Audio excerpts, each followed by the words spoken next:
Shocker. Imagine my surprise.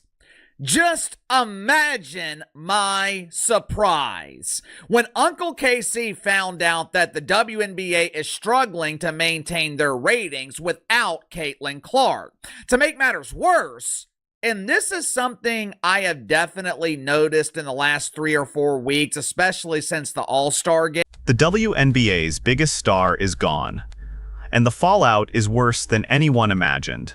We're talking millions of viewers vanishing overnight, desperate behind-the-scenes moves to keep fans watching, and a problem so big it could wreck the league's future. The question is, can the WNBA survive without Caitlin Clark, or are we watching the beginning of a collapse in real time? Caitlin Clark has been the face of the WNBA's most exciting season in years. Her presence on the court didn't just draw viewers. It created a movement. Caitlin Clark not playing in WNBA games. Now, what all does this affect? The ratings are plummeting. Guys, there's ratings for a couple of these games that are eye-poppingly bad. We're talking about down in unrivaled terror. When she played, it was an event, a magnet that pulled fans in from across the globe, driving ratings through the roof. In a league that's fought for recognition, Clark became its shining star, the player that made people tune in. Her matchups, like the highly anticipated Caitlin Clark versus Passes, Angel Reese battles, weren't just games, they were ratings gold. Networks knew this. Even casual viewers who'd never heard of the WNBA were suddenly invested because of one person. And when she was on, it wasn't just basketball. It was the kind of drama you couldn't afford to miss. Triple-doubles, controversial fouls, and electrifying comebacks all wrapped into one. Struggling to maintain interest. Now, in fairness to the dump, the ratings I'm about to share with you guys, they're not bad. Matter of fact, some of them are actually good, at least when compared to what this dump used to draw, which was nothing. But the reason I think the WNBA is in trouble has less to do with these ratings and more to do with what I think is. But what happens when the star player is sidelined? The answer is a reality check that no one saw coming. Suddenly, the league is left scrambling for relevance. And with every week that Clark stays off the court, the ratings continue to plummet, and the spotlight fades. The moment Caitlin Clark went down with that groin injury, the WNBA's carefully crafted narrative of growth started to crumble. Clark was supposed to be the cornerstone of this season's success, the player everyone rallied behind. But without her, the league's reliance on one star is becoming painfully clear. The ratings began to drop, and not just by a little. We're talking massive declines. The numbers speak for themselves. Without Clark, the games that were once must-watch TV have become afterthoughts. Even the highly anticipated matchups, like the Fever versus us, Sky, which were supposed to be the league's crown jewel this season, have seen some of the lowest ratings in years. These weren't just slight dips, they were catastrophic drops. We're talking millions of viewers gone in a matter of weeks, and the WNBA has been left with a problem it didn't prepare for. It's one thing to see a dip in ratings, but to watch an entire fan base turn away because the league's biggest draw is out of the picture. That's a reality check no one was ready for. They built their entire season around the hype of one player, and now they're paying the price. It's not just speculation. The numbers are right there, and they're brutal. Let's break down the hard truth. When Caitlin Clark was on the court, the viewership was record-breaking. The first time the Fever faced the Sky this season, it was a spectacle. 7 million viewers tuned in on ABC, with a peak of 3. Groin injury with Caitlin Clark is how it's been covered. The day after she had the groin injury, she was listed as day-to-day, and then a couple weeks after that, then she was listed to being out indefinitely. Now, ESPN had August 12th as the circled return date for Caitlin Clark to get back onto the court, and just yesterday, she was listed as a game time decision for today's game against the Dallas Wings. And then after practice yesterday, Coach Stephanie White basically came out and said, like, no, Caitlin Clark hasn't even been practicing. So they changed it from a game time decision to her being 1 million, an insane 11.5% increase from last year's season average. That was the magic. Clark's name on the marquee, the drama surrounding her, and the game itself. It was a ratings juggernaut. But as soon as Clark's injury kept her off the court, things took a turn for the worse. The second meeting. A still impressive 192 million viewers on CBS, but it was a step down. Fans weren't as excited. The energy wasn't the same. By the third meeting, when Clark was still on the bench, the numbers dropped again down to 5 million. That's over 2 million viewers gone in the span of just 2 games.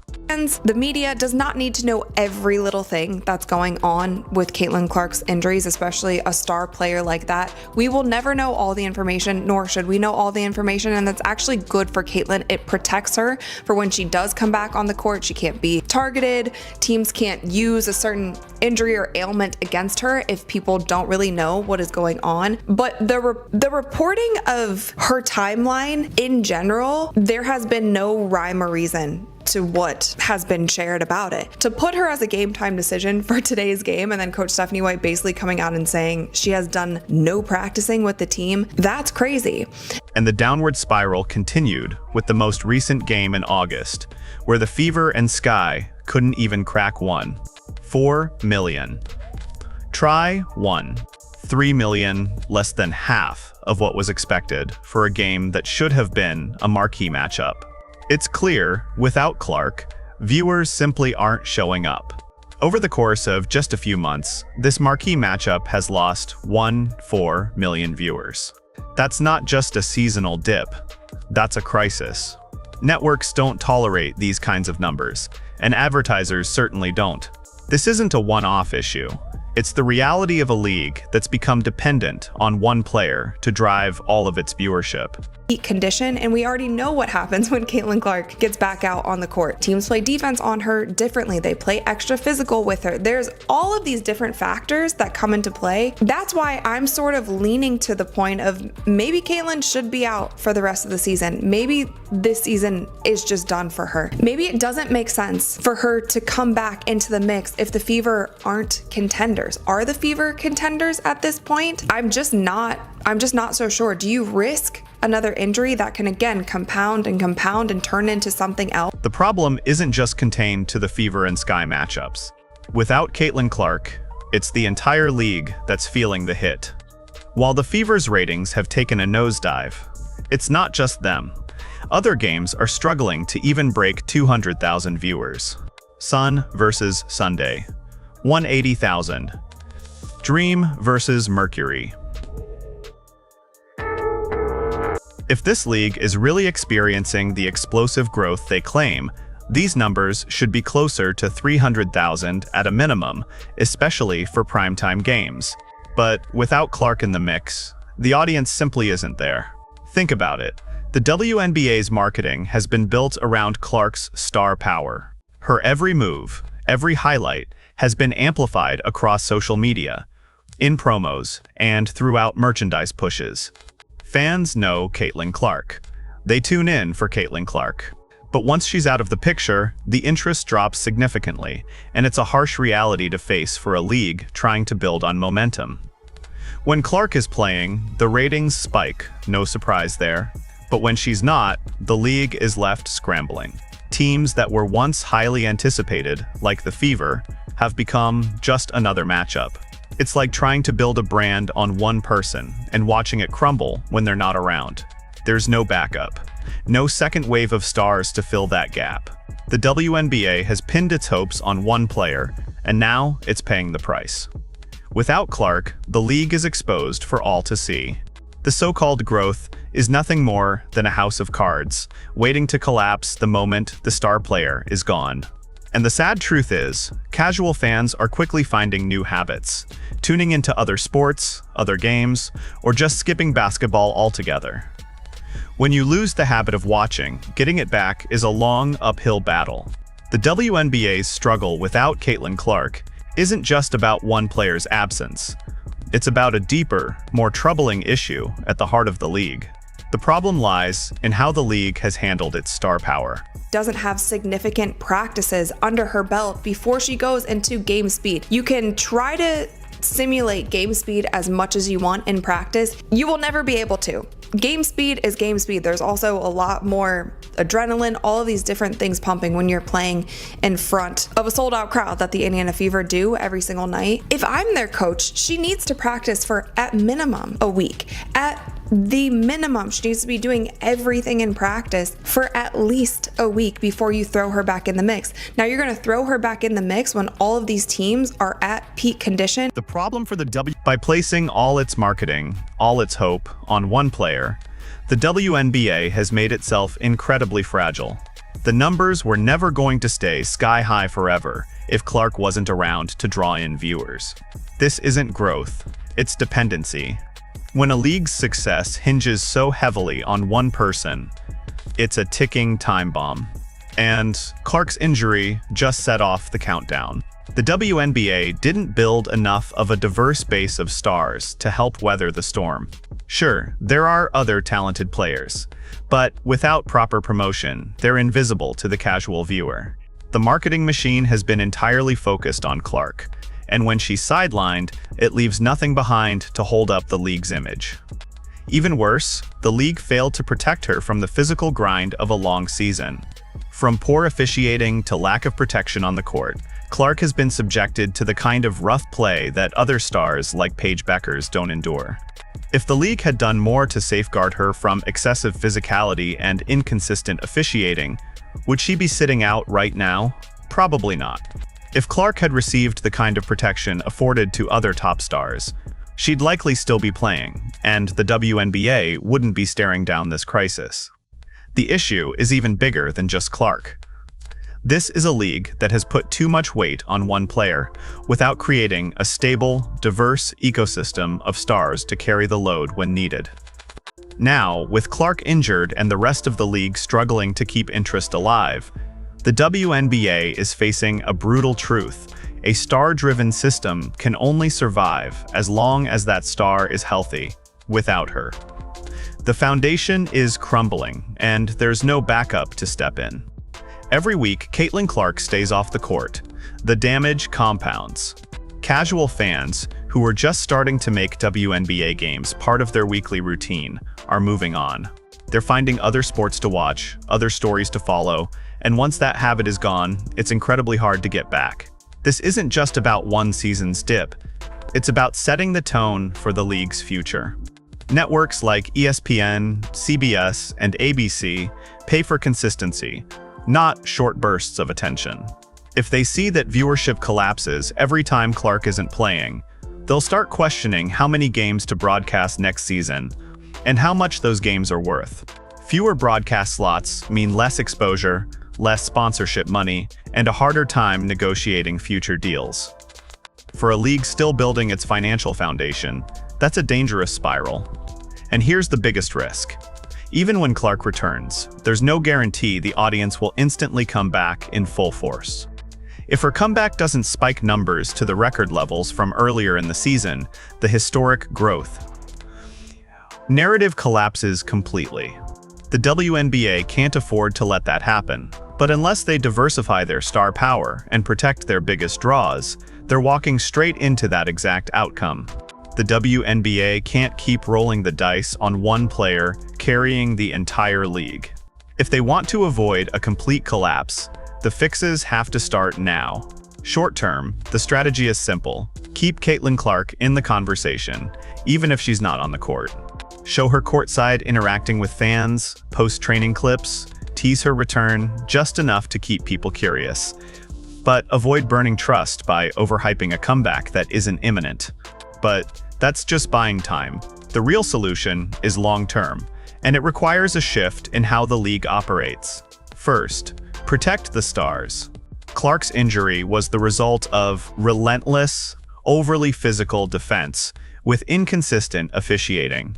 The league must enforce calls that prevent excessive targeting, just like the NBA protects its marquee players. Second, market more than one face. There are plenty of skilled, charismatic players. Angel Reese, Aja Wilson, Brianna Stewart. But they don't get the same promotional push. Spread the spotlight so the next injury doesn't send ratings into freefall. Finally, the WNBA needs to build competitive narratives that don't rely on a single name. Rivalries, playoff races, and personal storylines can hook viewers just as much as a superstar if they're told the right way. Without this shift, the league will keep living in boom or bust cycles. Booming when Clark's healthy, busting the moment she's not. And no business can thrive if its entire success depends on one person staying on their feet every single game. The WNBA has been calling this season historic, but strip away the headlines and the truth is hard to ignore. This isn't league-wide growth, it's Caitlin Clark growth. The moment she's off the court, the numbers collapse, the hype dies down, and the networks start asking tough questions. That's not the sign of a healthy, resilient league. It's the sign of one built on a single fragile pillar. And here's the thing. This isn't a knock on Clark. It's proof of her value. She's done more for the WNBA in a few months than most marketing campaigns have in decades.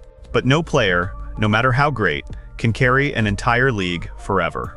If the WNBA doesn't learn from this and start building a stronger, deeper foundation, this historic season will be remembered not for its rise, but for the collapse that followed. So here's the question I'll leave you with. Can the WNBA survive without Caitlin Clark? Or is this just the first crack in the foundation? Drop your thoughts below, because if the numbers keep sliding, the conversation won't just be about one player, it'll be about the future of the entire league. This situation isn't just a sports story. It's a business case study playing out in real time. The WNBA's dependency on Caitlin Clark is a warning for any league, brand, or company that builds its entire identity around one star. Because when that star is unavailable, whether it's due to injury, controversy, or simply moving on, the cracks don't take years to form. They show up overnight, in empty seats, in lost sponsorship dollars, and in disappearing viewers. Think about it. This same pattern has played out in other arenas. The NBA in the post-Michael Jordan years struggled to keep momentum. Tennis felt the void when Federer, Serena, and Nadal started stepping back. Even music festivals have collapsed when their headliners pulled out. The core lesson is the same. You can use one star to launch momentum, but you can't rely on them forever. For the WNBA, this is the crossroads. They can use Clark's eventual return to reignite interest, and then immediately start elevating more names, building more rivalries, and spreading the attention across the league. Or, they can keep leaning on one player until the next setback sends the numbers into another freefall. One path builds a sustainable future. The other gambles the league's survival on one player's health and availability. And if there's one thing sports teaches us, it's that no athlete is immune to time, wear, and the unexpected. At the end of the day, this isn't just about one injury, it's about what it reveals. The WNBA has an incredible opportunity in front of it, but also a serious wake-up call. Caitlin Clark's rise has brought more eyes to women's basketball than ever before, yet her absence has shown just how fragile that attention can be. If the league doesn't act now, protecting its stars, marketing a deeper roster, and building rivalries that keep fans engaged year-round, it risks losing the momentum it worked so hard to gain. So here's the final question. Is this a temporary setback, or the start of a bigger collapse? Because if Clark's return doesn't bring back the millions who left, the historic growth we've been hearing about might turn out to be nothing more than a temporary spike. And in sports, momentum is everything. Once it's gone, it's not easy to get back. Your thoughts matter here. Can the WNBA turn this around? Or are we watching a one-player era that's already on the clock? Let's hear it in the comments, because this conversation is far from over.